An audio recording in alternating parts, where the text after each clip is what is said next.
A paz de Jesus Cristo seja e esteja com todos vocês que estão aqui no canal Terço Filhos de São José e que estão vindo aí também do canal do WhatsApp e também da página do Instagram Terço Filhos de São José.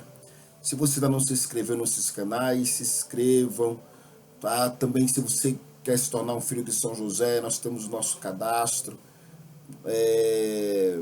Nos pergunta aí como faz o cadastro, nós te mandamos o link do cadastro, tá bom? Mas vem se unir a nós nesse movimento que nasceu para a glória de Deus, que são os filhos de São José. E o texto, como eu sempre digo, ele é o nosso carro-chefe, a nossa estrutura, a nossa base, não é? De um movimento, de um projeto, enfim, grandioso, tudo para a glória de Deus, pela inspiração do Santo Espírito. Vamos agora começar o terceiro bloco dessa última, que é a oitava parte, da última parte, que é a oitava, né, o bloco 3, dessa série do grande privilégio de ser cristão em um mundo que esquece de Deus, e como subtema nesse bloco 3, o purgatório, a misericórdia de Deus que purifica o que morreram na amizade com Ele. Oremos sob a proteção de São José, Pai, patrono dos filhos de São José, patrono da boa morte, Pai universal da Igreja, sob o olhar materno da Santíssima Virgem Maria e a graça de Deus Pai, Filho e Espírito Santo, iniciemos mais uma reflexão, pedindo ao Espírito Santo que ilumine a nossa mente, o nosso coração, a nossa inteligência, para compreendermos mais profundamente o infinito amor e a misericórdia de Deus Pai, para a glória de Jesus. Amém. Meus queridos e amados irmãos e irmãs, no encontro anterior, no vídeo anterior, nós refletimos sobre o juízo particular e o juízo final. Compreendemos que todos comparecemos diante de Cristo e que as nossas escolhas possuem, né, consequências eternas. Todas as nossas escolhas. Hoje, vamos meditar sobre uma verdade que muitas das vezes muitos não compreendem ou não é compreendida e até mesmo questionada, que é o assunto do purgatório. Quando ouve-se, né, ou quando ouve ou se escuta esta palavra, algumas pessoas imediatamente sentem medo.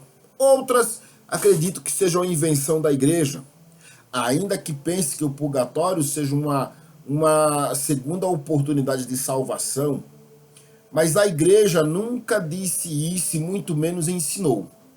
O purgatório não é uma segunda chance.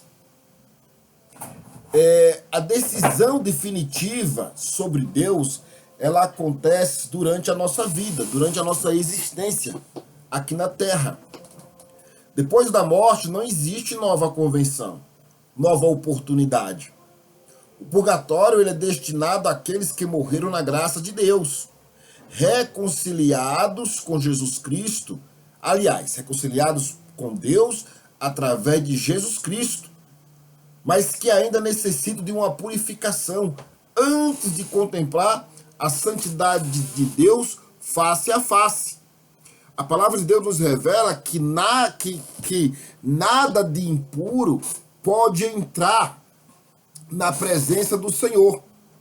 O livro do Apocalipse, no capítulo 21 e versículo 27, nos alerta, né, sobre a questão de entrarmos na presença de Deus, que nela jamais entrará alguma coisa impura. Ora, quantos, na verdade, né, de nós morremos completamente livres de todo o pecado, de todo o apego ao pecado? Já se perguntou? Mesmo quando recebemos o perdão de Deus, muitas das vezes, infelizmente, eles permanecem em nosso coração. Marcas de egoísmo, de orgulho, de impaciência, ou outros de desordenamentos que precisam ser purificados. É justamente aqui que se manifesta a grande misericórdia divina, o purgatório. Não, então logo que é o purgatório. E o purgatório, ele não é sinal de rejeição, é sinal de esperança. É a certeza de que Deus ele continua realizando sua obra de santificação naqueles que morreram unidos a Ele, preparando-os para a alegria perfeita do céu. Podemos imaginar uma pessoa que trabalhou o dia inteiro em um ambiente cheio de poeira. Ela está viva, saudável e pronta para entrar em casa. Mas antes precisa lavar-se. Não porque pertença à rua, mas porque deseja entrar limpo. De maneira semelhante, a alma destinada ao céu passa por uma purificação para entrar plenamente na graça de Deus. Essa purificação não diminui a misericórdia divina. Ao contrário, ela manifesta a perfeição do amor de Deus.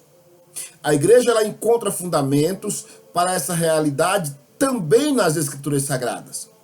No segundo livro de Macabeus, nós lemos que Judas Macabeus ofereceu um sacrifício pelos soldados falecidos para que fosse liberto de seus pecados. O texto está lá no livro de 2 Macabeus, capítulo 12, versículo 46, né, que diz assim: era um pensamento santo e piedoso rezar pelos mortos, para que fosse libertado de seus pecados. Desde os primeiros séculos, os cristãos conservavam essa prática de rezar pelos falecidos. Se as almas já estivessem definitivamente no céu, nossas orações não seriam necessárias. Se estivessem definitivamente condenadas, nossas orações não poderiam ajudá-las. Mas a igreja, iluminada pela fé, pelo Espírito Santo, ela continua oferecendo missas, orações e sufrágios por aqueles que partiram desta vida na amizade com Deus. E isto significa um belo gesto, ou melhor, é um belo gesto de caridade.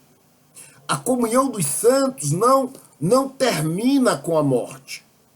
Continuamos unidos em Cristo e a Cristo. Nós podemos rezar pelas almas do purgatório, e quando elas alcançam a glória do céu, também intercede por nós diante de Deus, assim cremos. Isso nos ensina que a igreja é uma só. A igreja peregrina que caminha nesta terra, a igreja padecente que passa pela purificação e a igreja triunfante formada pelos santos que já contemplam Deus face a face. Todos permanecem unidos pelo amor de Cristo.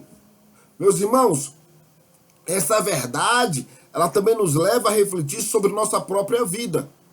Quanto mais buscamos a santidade nesta terra, quanto mais nos deixamos transformar pela graça de Deus, quanto mais rompemos com o pecado que é crescente na face da terra, nós crescemos na caridade, mas nos preparamos para o encontro definitivo com Deus. Não devemos viver pensando apenas em evitar o inferno. Somos chamados a desejar a santidade, a amar a Deus de todo o nosso coração, de todo o nosso entendimento, a permitir que o Espírito Santo, precisamos permitir, deixar que o Espírito Santo ele purifique nossa alma ainda em vida. Os sacramentos, especialmente a confissão e a Eucaristia, são os meios preciosos desta purificação. Cada ato sincero de arrependimento, cada obra de misericórdia, cada perdão concedido, cada sofrimento oferecido por amor a Cristo, tudo contribui para moldar nosso coração segundo a vontade de Deus. Também nunca devemos esquecer daqueles que já partiram. Quantas vezes lembramos deles apenas no dia de finados? A igreja nos convida a rezar continuamente por nossos familiares, amigos e benfeitores falecidos. Uma missa oferecida por uma alma, um texto rezado com fé, uma indulgência obtida segundo a disposição da igreja, uma simples oração feita com amor profundo. Nada disso é inútil. Tudo pode ser instrumento da misericórdia de Deus. O São José, patrono da boa morte, certamente acolheu com serenidade o chamado do Senhor, porque viveu inteiramente voltado para Deus. Então que possamos pedir a sua intercessão, para que também nós, cada um de nós, sejamos encontrados vigilantes, perseverantes e cheios de esperança em Jesus Cristo. Meus irmãos, o purgatório não deve ser visto como motivo de medo.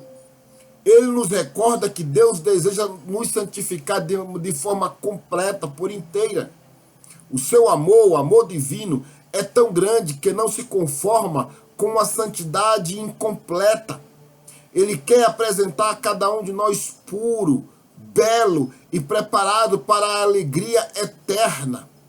Então que vivamos, portanto, de tal maneira que nossa alma seja diariamente purificada pela graça, pelo arrependimento sincero, pela oração e pelos sacramentos. E nunca deixemos de rezar por aqueles que partiram, confiando-os a infinita misericórdia do Senhor.